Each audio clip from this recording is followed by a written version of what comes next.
And the trade war with China picked up a notch, kind of came to a boiling point. Early this morning, China announced that they were increasing tariffs for American products to 125%. This is the response, of course, to President Trump increasing tariffs on all Chinese products as well. The president yesterday said that we're going to have to wait to see what happens in this 90-day pause that he has given in cut number 2. During a cabinet meeting, the president talked about what he thinks will be coming up next. And there'll be a transition cost and transition problems, but in the end, it's going to be a beautiful thing. We're doing again what we should have done many years ago. We let it get out of control, and we allowed some countries to get very big and very rich at our expense, and can't let that happen. And as we've talked about this week, you can't blame these other countries. We allow them to do this to us. During the same cabinet meeting yesterday, the president in cut number 1 talked about how these foreign dignitaries, they were geniuses for ripping us off. They're very, very smart people. We're dealing with very smart people throughout the world. Great geniuses, actually. Look what they've done to our country. And again, I don't blame China. I don't blame anybody.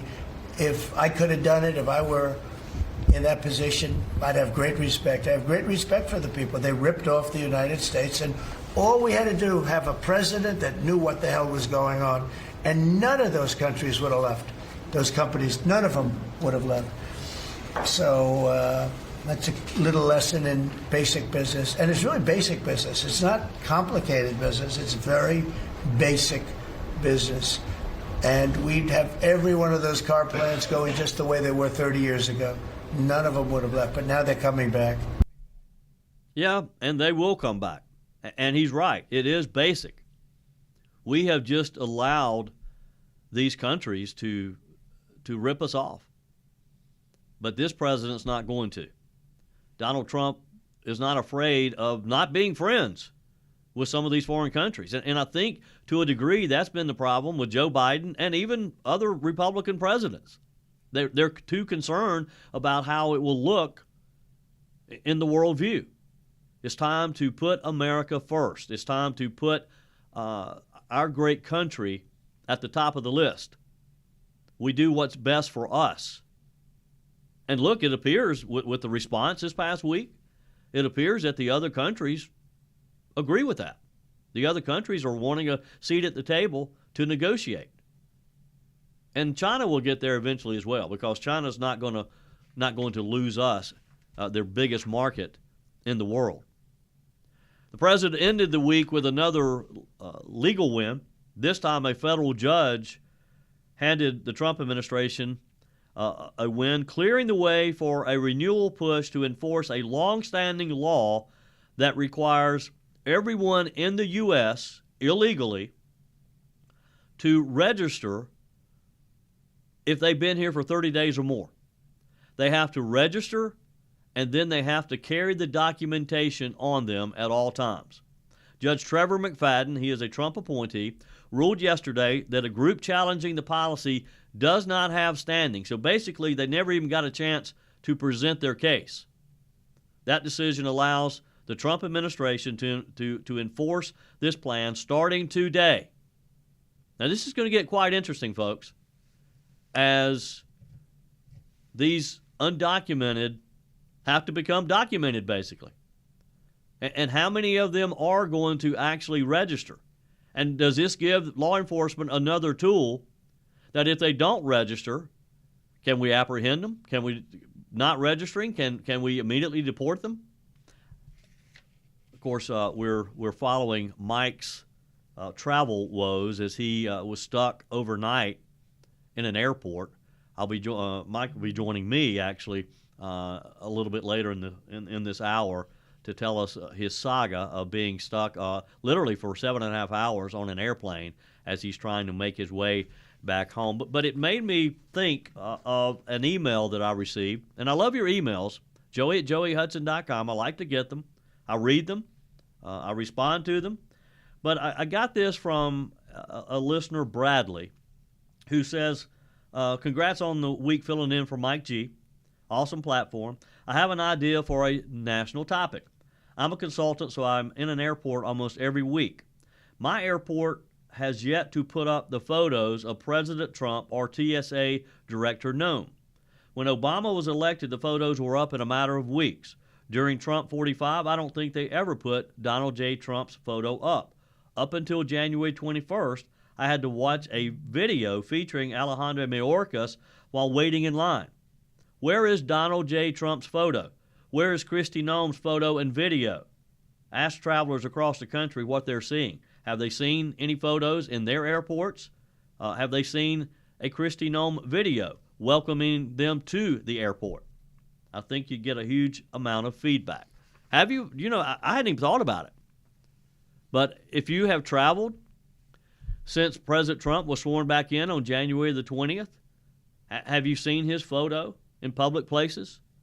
A lot of federal buildings, of course, put it up. And we've seen, there was a lot of talk about the official Trump portrait and J.D. Vance's portrait. But have you seen that in an airport? Have you experienced the same thing that this listener has? And I remember that video, too, of Alejandro Mayorkas. You had to watch it as you're standing in line. Good point. Appreciate that email. Joey@joeyhudson.com is how you can email me as well. Let's go back to the phones. Again, it is Free Speech Friday, and we encourage you, whatever you want to talk about. There's a lot of breaking news, and we'll get to that throughout the hour. Harry is in Atlanta. Welcome, Harry. Joey, you're doing a great job. Thank you, sir. Listen, what you said about Trump enforcing that old law is fantastic news. The undocumented have to become documented. That makes it so much easier and makes so much sense. It's unbelievable.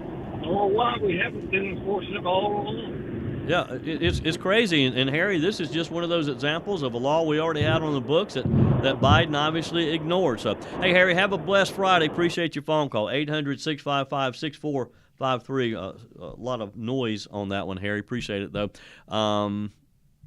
Let's go to St. Paul, Minnesota. Scott's waiting patiently. Welcome. You're on the Mike Gallagher Show.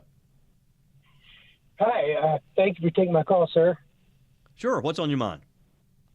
Well, a fellow had called earlier and was verklempt about Social Security. What he doesn't understand is the formula. If you work more than you're supposed to, the money's withheld, but it's not taken from you. It's just delayed in coming to you. When you reach your retirement age, that money then gets returned to you. So he doesn't lose anything. Yeah, it's just recalculated and dispersed differently. But I think his point was, why? I mean, why does it have to be that way? And as I pointed out, that's in the public sector. I know I have law enforcement buddies who reach a certain mandatory retirement age. They retire. They have to sit out for 30 days or so. Then they come back and they get their full pension. Plus, they get their full salary, working a new position. We should encourage people to continue working if they feel like they have something to offer. It's almost like they're intentionally keeping people poor. Exactly.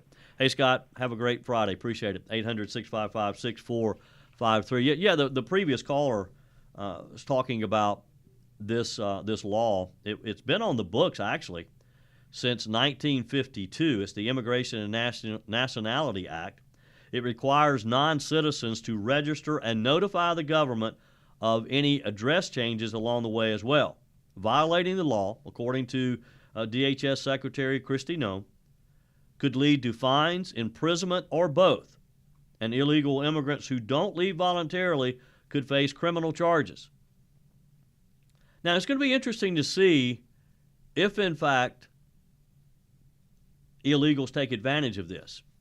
Because I got a feeling that a lot of them, they're going to resist. Because they think, and probably rightly so, that as soon as the government know who they are and where they are, they're going to come deport them.